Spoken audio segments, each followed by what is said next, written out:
সবকিছুর পিছনে কিছু অনেক ডিটেলস বাকি থাকে, তো আমি এখনো কমেন্ট করছি না যতক্ষণ না সবকিছু ফাইনাল হয়। সো আমি জানি আমরা মানে এসিউম করতে পারি ভালো কিছু আসতেছে, বাট আমি বিশ্বাসী যে কাগজ কলমে সব একটু অফিসিয়াল হোক, তারপরে আমি কমেন্টগুলো করব। সিঙ্গাপুর ম্যাচ শেষ হয়েছে 4 মাসেরও বেশি সময়, আর হংকং চায়না প্রায় 20 দিন আগে।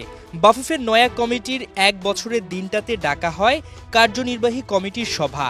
এজেন্ডা অনুযায়ী আজই 2 ম্যাচের আয় ব্যয়ের হিসাব সহ বেশ কিছু গুরুত্বপূর্ণ বিষয় পরিষ্কার করার কথা বাফুফের। তবে 4 ঘন্টার মিটিং করেও সেই ব্যাপারে চূড়ান্ত কোনো সিদ্ধান্তে পৌঁছাতে পারেনি দেশের ফুটবলের অভিভাবক সংস্থাটি। বিগত 12 মাস ছেলেদের এবং মেয়েদের রেকর্ড পরিমাণ কিন্তু খেলা হয়েছে। বাংলাদেশ জাতীয় নারী ফুটবল দল খেলবে এএফসি এশিয়ান কাপের ফাইনাল রাউন্ডে। গঠনতন্ত্র নিয়ে আমাদের অনেক আলাপ আলোচনা হয়েছে, আমরা এখনও এটা শেষ করতে পারি নাই। এই ব্যাপারটা নিয়েই আমাদের মেনলি অনেক আলাপ আলোচনা হয়েছে এবং আলাপ আলোচনা চলমান রয়েছে এবং এটার 50% আমরা কমপ্লিট করতে পেরেছি।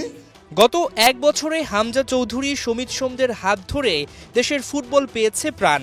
ঋতুপর্ণা চাকমা, আফিদা খন্দকাররা মেয়েদের ফুটবলে জুনিয়র ও সিনিয়র টিমকে নিয়ে গেছেন এশিয়ান কাপের মূল পর্বে।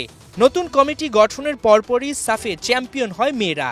1.5 কোটি টাকা বোনাস দেওয়ার আশ্বাস দিয়েছিল বাফুফে, কিন্তু কেন আজও সেই টাকা পেল না বাঘিনীরা? মিটিংটা তো আজকে আমরা কন্টিনিউ শেষ করতে পারি নাই।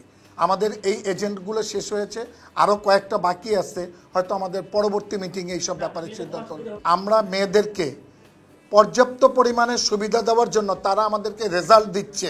আমাদের সবাই কিন্তু মন মানসিকতা তাদেরকে কিভাবে সন্তুষ্ট করা যায়। সভায় অনেক কিছুরই উত্তর মেলেনি, তবে তাতে সমস্যার কিছু দেখছেন না বাফুফের সভাপতি তাবিত আউয়াল। দেশের ফুটবলের উন্নয়নে এগোচ্ছেন ধীরে সুস্থে পাস দিয়ে। তবে ভাই 1 বছর হলো, 1 বছরের দিনে একটা মিটিং ডাকলেন, অনেক কিছু আসলে অমীমাংসিত, খুব দ্রুত হয়তো বা জানতে পারবে।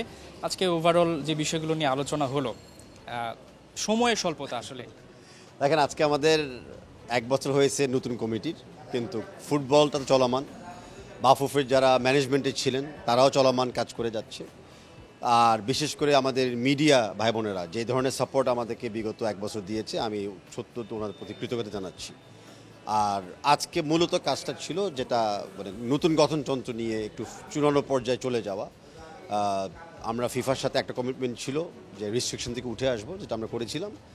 আর দ্বিতীয় কমিটমেন্টটা এই বছরের জন্য ছিল নতুন কনস্টিটিউশনে আমরা চলে যাওয়া, যেটা অফকোর্স আমাদের বাংলাদেশের মাননীয় সরকারও দেখতে চাচ্ছে, বাংলাদেশ ফুটবল ফেডারেশনও দেখতে চাচ্ছে।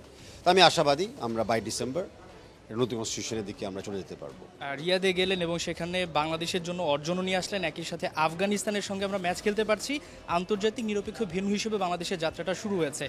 এই যে একটা সফলতা, এই ব্যাপারগুলো তো আপনাকেও ইন্সপায়ার করে নতুনভাবে, যে কাজ করার একটা সাহস দেয়। সব কিছুর পিছনে কিছু অনেক ডিটেলস বাকি থাকে, তো আমি এখনো কমেন্ট করছি না যতক্ষণ না সব কিছু ফাইনাল হয়।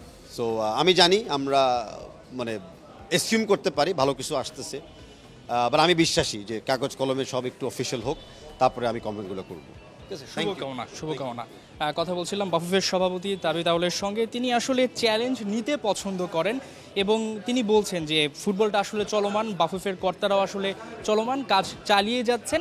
অনেক কিছুই জানা যাবে খুব দ্রুতই, তবে বাফুফের সভাপতি চাচ্ছেন যে ফুটবলের একটা ভিত মজবুত হোক। হাসান সজীব, 71, ঢাকা।